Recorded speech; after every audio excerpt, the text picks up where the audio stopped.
Praise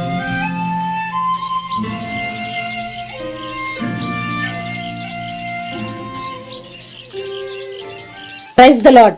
మన ప్రభువును మన రక్షకుడైన యేసుక్రీస్తు వారి ఉన్నతమైన నామంలో మీ అందరికీ మా హృదయపూర్వక వందనములు. మీరందరూ ఎలా ఉన్నారండి? దేవుని యొక్క కృపలో మీరందరూ వర్ధిల్లుతున్నారని మరి మిమ్మల్ని బట్టి మేము ఎంతగానో దేవుని స్తుతిస్తున్నాం. మరి ఈ రోజున కూడా దేవుడు తన యొక్క వాక్కు ద్వారా మనల్ని బలపరచడానికి ఇష్టపడుతున్నారు. ఆ యొక్క వాగ్దానాన్ని మనము ధ్యానం చేసుకుందాం. కీర్తనల గ్రంథము 119వ కీర్తన 50వ వచనాన్ని చదువుకుందాం. నీ వాక్యము నన్ను బ్రతికించి ఉన్నది, నా బాధలో ఇదే నాకు నెమ్మది కలిగించుచున్నది. హల్లెలూయా. దేవుని యొక్క వాక్యము మనల్ని బ్రతికిస్తుంది. దేవుని యొక్క మాట మనల్ని జీవింపజేస్తుంది. భక్తుడు రాస్తున్నాడు, నీ యొక్క వాక్యము నన్ను బ్రతికిస్తుంది. ఎండిపోయినటువంటి నా జీవితాన్ని చిగురించేలా చేస్తుంది. కృంగిపోతున్నటువంటి నన్ను లేవనెత్తుతుంది. బలహీనపడిపోయినటువంటి నన్ను లేవనెత్తుతుంది. ఆ బలాన్ని ఇస్తుంది నీ యొక్క మాట అని భక్తుడు కీర్తిస్తున్నాడండి. మరి దేవుని యొక్క మాట మనకు లేకపోతే, దేవుని యొక్క వాక్యము మనకు లేకపోతే మనం ఎప్పుడూ నశించిపోయేవారము. కానీ దేవుని యొక్క వాక్యము మనల్ని నిలవబెట్టింది, మనల్ని ఆ శ్రమల నుండి విడిపించింది, మనల్ని బ్రతికింపజేస్తుంది. అందుకే భక్తుడు అంటున్నాడు, అది నీ యొక్క మాట నా బాధలో నాకు నెమ్మది కలిగించుచున్నది. ఈ రోజున ఎటువంటి బాధతో నీవున్నా, ఎటువంటి కష్టంలో నీవున్నా, ఎటువంటి శ్రమను నువ్వు అనుభవిస్తున్నా, ఎటువంటి పెద్ద శోధనలో నీవున్నా, నువ్వు జ్ఞాపకం చేసుకోవాలి, దేవుని యొక్క వాక్యము మనకు నెమ్మదినిస్తుంది అని, నీకున్న సమస్యలన్నిటి నుండి నిన్ను విడిపిస్తుంది అని, ఆయన మాట సెలవీయగా దాని ప్రకారం ఆయను అని దేవుని యొక్క వాక్కు సెలవిస్తుందండి. దేవుడు ఏది చెప్తే అది నీ జీవితంలో జరుగుతుంది.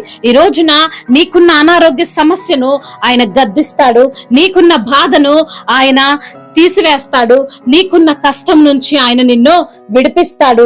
నీవు ఆధారపడాల్సింది, నీవు ఆనుకోవాల్సింది దేవుని యొక్క వాక్యము పైన. ఆయన యొక్క వాక్యము పైన నువ్వు ఆధారపడగలిగితే నీకు నెమ్మది కలుగుతుంది, నీ యొక్క మనసుకు ప్రశాంతత దొరుకుతుంది, నీ యొక్క ఆ కృంగుదలకు సహాయము కలుగుతుంది అని దేవాతి దేవుడు ఈ యొక్క లేఖనము ద్వారా మనతో మాట్లాడుతున్నాడు. హల్లెలూయా. నీ వాక్యము, దేవుని యొక్క వాక్యము సజీవమైనది, బలమైనది, అంతకంటే పవర్ఫుల్ ఈ లోకంలో ఎవ్వరి మాట కాదండి.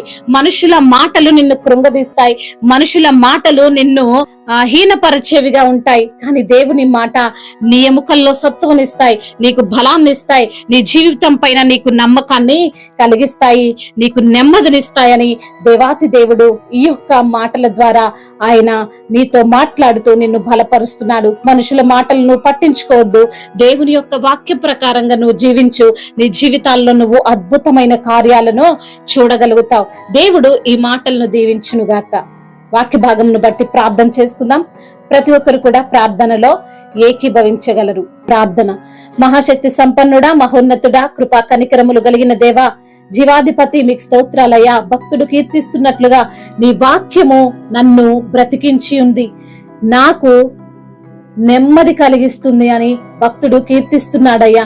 అవును ప్రభా, తన బాధలో నీ యొక్క వాక్యము నెమ్మది కలిగించిందయ్యా. మీ యొక్క వాక్కు ద్వారా తండ్రి భక్తుడు బలపరచబడ్డాడు. అవును ప్రభా, మేము కూడా తండ్రి ఈ రోజున బ్రతుకుతున్నామంటే తండ్రి మీ యొక్క వాక్కును బట్టే ప్రభా, మీ యొక్క మాటను బట్టేనయ్యా. అయ్యా, ఎండిపోయిన మా బ్రతుకులను చిగురింపజేయగలిగినటువంటి దేవుడు అయ్యా. అయ్యా, కృంగిపోతున్న ప్రతి బిడ్డను మీరు నిలవబెట్టండి అయ్యా. మీ యొక్క వాక్కును వారి యొద్దకు పంపండి ప్రభా.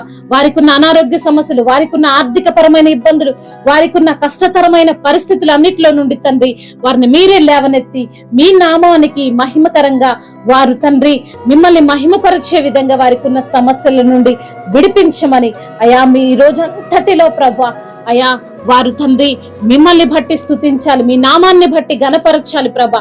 మీ నామాన్ని బట్టి వారు సంతోషించే కృపను దయచేయమని బ్రతిమిలాడుకుంటూ ఈ రోజున ప్రయాణాల్లో ఉన్న ప్రతి బిడ్డకు మీరు తోడై ఉండండి. రక్షణ లేని ప్రతి బిడ్డకు రక్షణ దయచేయండి. కృంగిపోతున్న ప్రతి బిడ్డను మీరు లేవనెత్తమని, వారికి ఉన్న ఆర్థిక పరమైన ఇబ్బందులు, అనారోగ్య సమస్యలన్నిటినీ తండ్రి తీసివేసి ప్రభా మీ నామానికి మహిమకరంగా వారు నిలవబడినట్లుగా సహాయం చేయమని యేసు నామములో ప్రార్థిస్తున్నాము తండ్రి. ఆమేన్.